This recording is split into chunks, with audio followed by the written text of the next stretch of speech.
Hello and welcome to your real estate journey, expert tips for buyers and sellers. I am Dolly Lopez, a realtor and broker in the state of Florida and Kentucky. In this podcast, we will guide you and teach you strategies and provide you with advices to make informed decisions while you're taking the real estate journey. Today, like every Thursday, I am joined by one of my favorite attorneys, Valerie. Valerie, how are you? Welcome. I'm good. I'm good, Dolly. Thank you so much for having me. Super excited to be here with you today and your followers to talk about real estate, right? It's a never changing market. So I'm so happy to be here talking to you guys. Thank you. Thank you so much. And today I want to talk about HOAs. So, what are the secrets, things that are hidden about HOAs and people that are looking to buy a property that it's in an HOA, Right. they should know. Right. So, hit me with your best thing. Well, just start with one. so What are um the things that they should definitely know and be aware of? so first you need to be aware first and foremost whether or not the property is an association, right? So you can guarantee that if you're buying a townhouse or if you're buying an apartment, it's going to be a part of the association. I can guarantee you 100%. If you're buying a property and in order to get access to that property, you have to go through a gate or you have to go through security, you can already start to know, this property is probably part of an association. So it's very important to know whether, like, where you're making your offer and to who you're making your offer. And if it's a property that belongs to an association, what is it that you want that property for? Do you want that property as an investment property? Are you intending to rent it? Do you want to rent it long term? Do you want to rent it like VRBO or Airbnb with our shorter term rentals? That's also very important to know whether associations are going to allow that. There are a lot of associations, especially here in Miami and in the Florida Keys as well, that restrict the amount of time that you can rent. For instance, it doesn't allow you to do short term rentals, it doesn't allow you to do day to day week rentals. A lot of the associations will require at minimum 6 months rent, sometimes 9 months. And on top of restricting the amount of time that you can rent the property, it'll also restrict on you on who can be a tenant, right? So it's going to require that your tenant get approved by the association. Same way you're going to get approved when you purchase it, right? So it's also super important that you know that. Super important to know what are the purposes behind buying this property. Why are we getting it? What are our intentions? How are we going to use it? Can we use it in the way that we want to be using it? Exactly. And whenever we're talking about short-term rentals and long-term rentals, we have to keep in mind that some counties do restrict that as well. But in Yes, addition to the restriction of those counties, the HOA can also restrict that even further of if they course. want to. So it's very important, as you said, Valerie, to know that exactly what you want. Because if you want this property and eventually you want to do Airbnb in a portion of your house or Hmm. the entire property, the HOA might restrict that. For Right. example, personal, where I live, they only allow up to 9 months. The shortest term you can rent it for is 9 months. So I won't be able to do an Airbnb in it. Yeah. And even though I have done the numbers, I'm like, oh, this would be a great property for it. But Yeah. this doesn't allow me. Yeah. So you have to definitely keep that in mind. A What hundred percent. else, Valerie? What else should we keep in mind whenever we're looking into an HOA? So another thing to keep in mind also is whether or not there's going to be a special assessment that the association is going to be charging that unit, that specific property, that apartment, that townhouse, whatever it is that you're purchasing. And why it's so important is because special assessments can range in pricing, right? You can have a small special assessment, maybe it's only $200-300, but then we have special assessments that range 3, 4, 5, 6,000 dollars.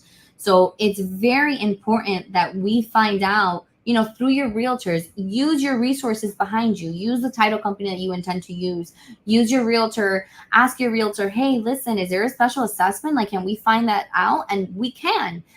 Dolly will be more than happy to communicate with the selling agent, and Dolly will find out through the seller themselves. Do you guys, not only is there a special assessment, but do you know of maybe an upcoming special assessment? No, Because I that's would even also, call the HOA myself. yeah, I need to make sure that my client is very aware of what they're getting themselves into. correct. And sometimes, the HOA might know that their special assessment is Right. coming, but they haven't informed the current owners. Right. Therefore, I always call not only the listing agent to find out through the seller, but also contact the HOA themselves. Yes. Ask them. So, as you It's said, use your resources. You have use your resources, right? Use your resources to find out, because you don't want to be in a position where a week from closing we find out there's a special assessment that's due. And now we're stuck with, whoa, okay, there's a $4,000 special assessment. Who's going to pay it? Is it buyer? Is it seller? Are we splitting it? Are we dividing it some special way?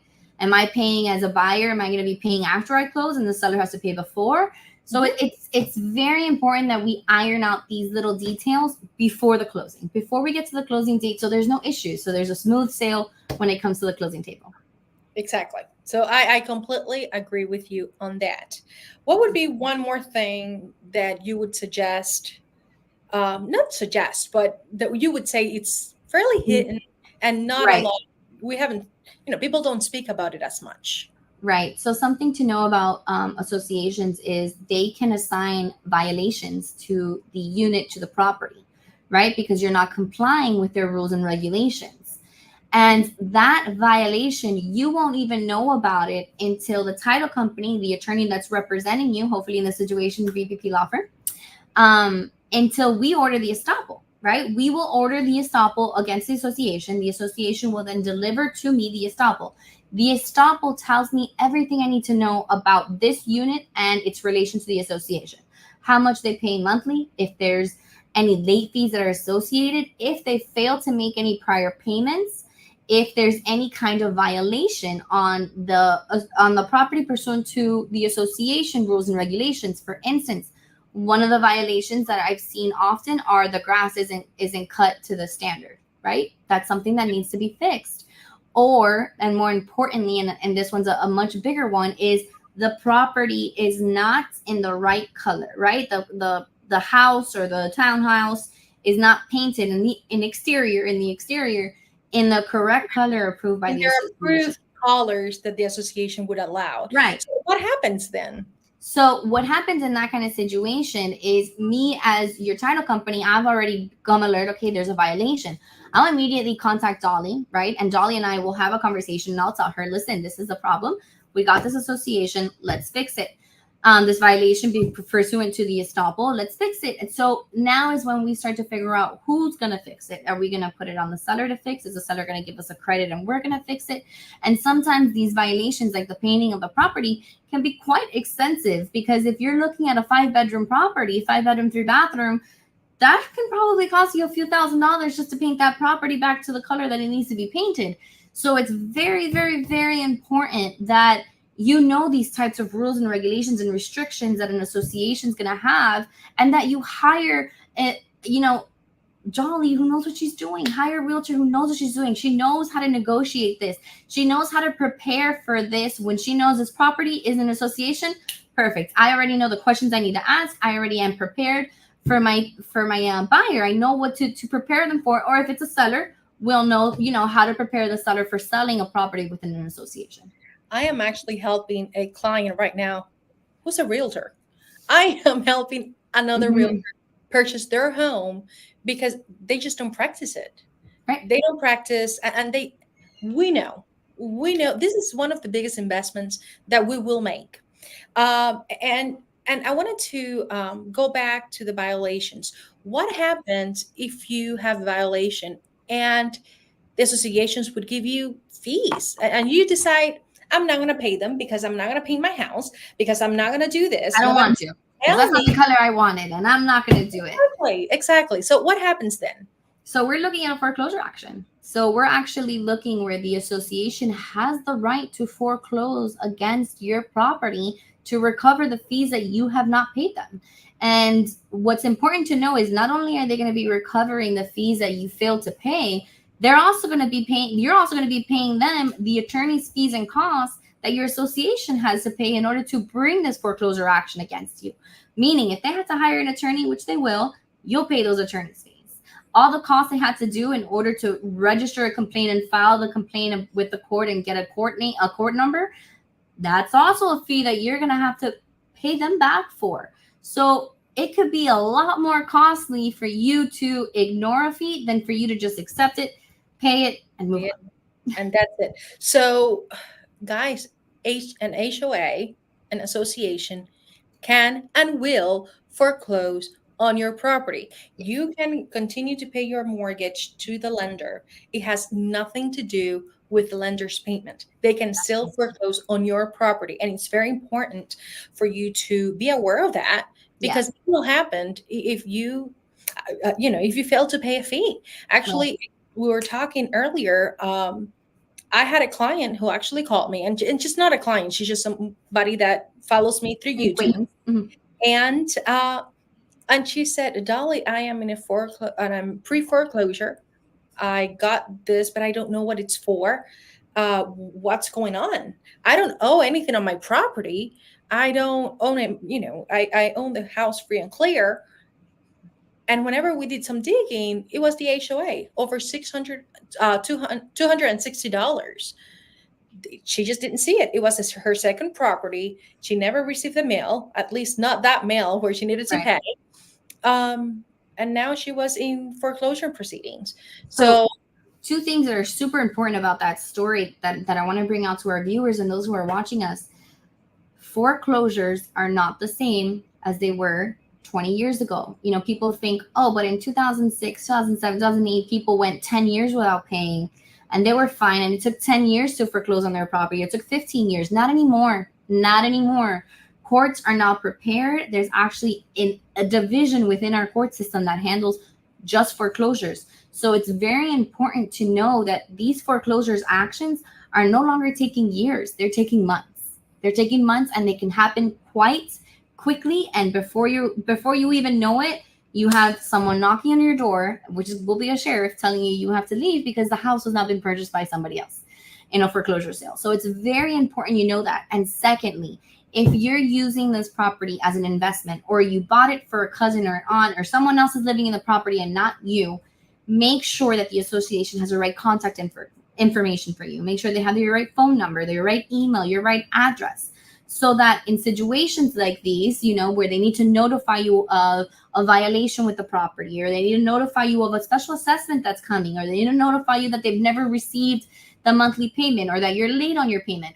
All that information is so crucial to know so that it doesn't spiral out of control. So make sure that the association for the property that you're purchasing has the right information, contact information from you. good. So, let's talk briefly before we end up this episode. Properties that are seniors, 55 and Yes. older. How do they work? Um, Yes. and what are something to know about it? So with those are also subject to associations, right? Because senior homes they have an association that is very strict. So we've had clients before that come to come here for a consultation, and they tell us, but I was approved. I'm 55. I was approved. Yes, 100%. You were approved. You can live in the property, but not your son who's 30, or your daughter who's 25, or your cousin, or a friend that came from Cuba, or a friend that's visiting you for X amount of time. None of those people were approved. So especially with associations for 55 and older, you're not allowed to have, most of the time, this is dependent on the association, but I can tell you 99% of the time, you're not allowed to have extended visitors. You're not allowed to have people who are going to be staying with you longer than a day or two. Why? Because it's specific to senior living. It's specific to those who are 55 and older. So everyone that's living in that property must be approved by the association and must be 55 or older. So that's very important to know. And I'll share a story. I have a client who's actually looking for a property right now because she owns a trailer, Mhm. but the trailer is for 55 and over. The son came from moved in with her, Mhm. and they are giving her such a hard time. He needs to go. But Yeah. not only that, he came with a wife And a kid. pregnant. So they're kicking them out, and it's so sad. But at the end of the day, they purchased this trailer, it's in a Yeah. trailer park, and they need to go. So Yeah. they're getting that trailer park sold. I normally don't do Yeah. trailers, but we are purchasing a house with or a land. We're looking at both just because they are not allowed to have people over. Correct. And she thought, I'm over 55. My husband is over 55. We're good. Yeah, no grandkids, No, unfortunately, you're not good. no. So it's very important to keep that in mind. Yeah. Valerie, thank you so much for sharing your time with us. Thank you guys for watching our channel. Subscribe to our YouTube channel, Instagram, Facebook, TikTok channels, so you won't miss any episodes. Please share this information with your friends and colleagues who might also benefit from it. Thank you guys, and I will see you next time.